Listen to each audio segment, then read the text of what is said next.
Hi everybody, I'm Dawn. Welcome to my channel. Thank you for visiting with me today. This is going to be a cooking video and we are going to make spinach balls. I made a slow cook pork. We're going to have barbecue pork sandwiches. I thought spinach balls would be a tasty side with it, so that's what we're making. So for this, you're going to need 6 eggs, 2 packs of chopped spinach. We're going to defrost these and drain them. We'll get to that part. A package of stovetop, any flavor, a cup of Parmesan cheese. You want to use the cheap stuff because it is a low moisture cheese, but if you use fresh Parmesan, it will release a little bit more moisture, and with the eggs we're using, you don't want to release too much moisture. Plus, we're going to have a little moisture from the spinach, even though we're going to squeeze a lot out. Just trust me. And then salt, pepper, and you want Worcestershire sauce, but I don't have any. Now, if you don't have Worcestershire sauce, you can use a little bit of ground mustard. I'm just going to use a tiny bit of this, and it will give that little back taste like Worcestershire, where you're kind of like, what is that? I don't know what that is. The dry mustard will give the same kind of effect. So here is my frozen spinach. I'm just going to actually microwave this to get it all melted so it's manageable. But I don't want to cook it to where it's super hot, because then I won't be able to handle it, and I'm going to mix it with my hands. Okay, so I've got a clean cheesecloth, and I'm going to put my spinach in here. You can also just squeeze the liquid out of your spinach. And I want to get all the liquid I can out of this bowl, because this is going to be my mixing bowl. And then you want to squeeze out all of the liquid you can from this spinach. And there's going to be a lot. This is going to look like a sad little clump of spinach by the time we're done squeezing it out.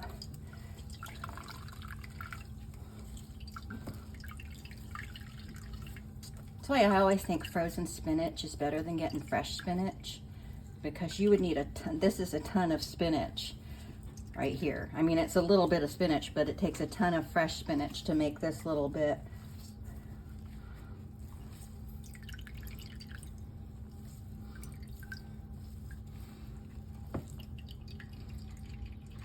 Okay, and you're just gonna, I think I could squeeze a little more out of there.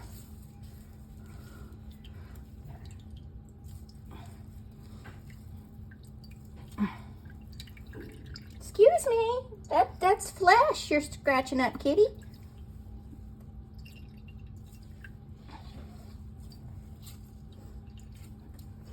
Okay, see that?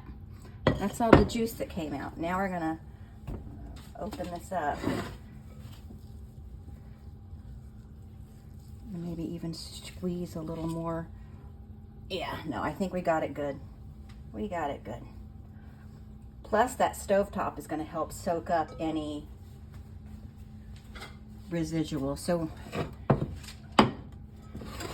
there's our spinach right there. Then let me go ahead and get my oven on 350.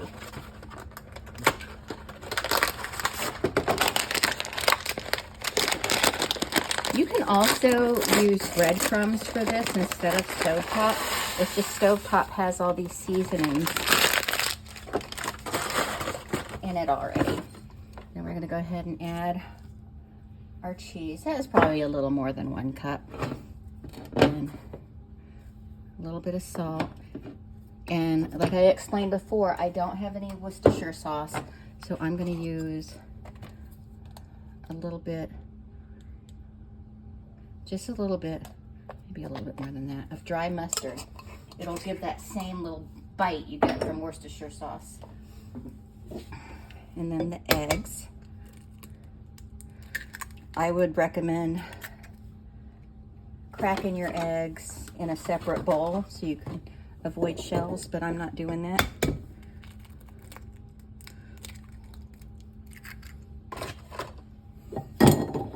When I have my big fancy kitchen, oh,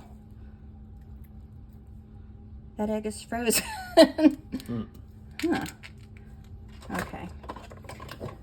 Well, hopefully that's not the case on all of them. How did some of them get frozen?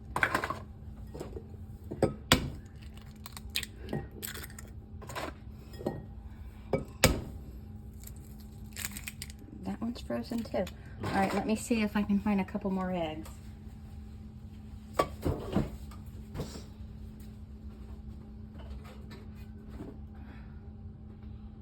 Huh. No, I can't. So we make do with what we have, and then we're just gonna pretend like I put 6 eggs in here. Hopefully it'll be enough. If not, I'll add a little bit of, my butter. I forgot to melt my butter.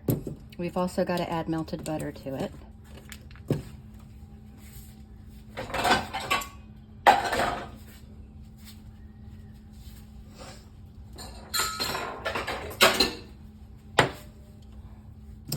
So we need,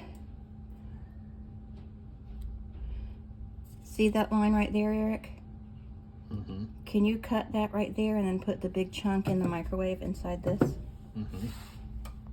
Okay, this is melted good enough, so I'm gonna go ahead and pour my butter in there, which I almost forgot.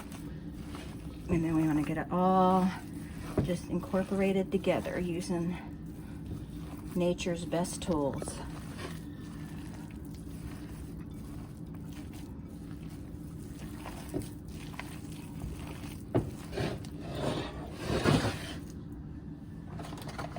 What happened? She just came out of a hole under that cabinet. They do that. They crawl in that hole and then come out of it. Mm-hmm. Okay, so then you're going to take... You can just crawl in there and stay. Eric! Be nice to those kitties. So you're just going to make little balls. You could also, if you wanted to, you could make them little tot shaped. You know? And, I don't know, what is that, about 1.5 inch balls? Mm-hmm. And we're gonna bake these at 350 degrees for 7 to 10 minutes. We're gonna get them all rolled out. No, Mom, you're not gonna eat any of this, Cleo. This isn't for kitties. No, it isn't. Quit arguing with me.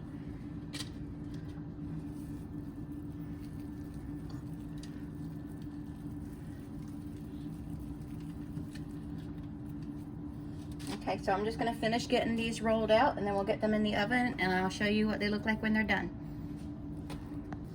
So if you're going to make these, when you get the spinach, make sure that your packages say chopped spinach. You don't want to just use spinach or whole spinach, because the spinach balls will tend to be a little stringy and more difficult to eat and not quite as delicious. So you want chopped spinach. So this is the first batch. They're very hot, a little brown on the bottom. They're not burnt, but they're perfectly cooked. I've got to do the rest of these and get them in the oven, and then it'll be dinner time. Let me show you my pork. There's my pork. And it's really going. It's steaming up my Put your shirt up here for right now. So I tasted the little spinach ball. They're really, really good, but they need some kind of dip, like a garlic dip or something. I think that would be good. But anyway, that's it. Those are my spinach balls. Let me know if you try them. Bye.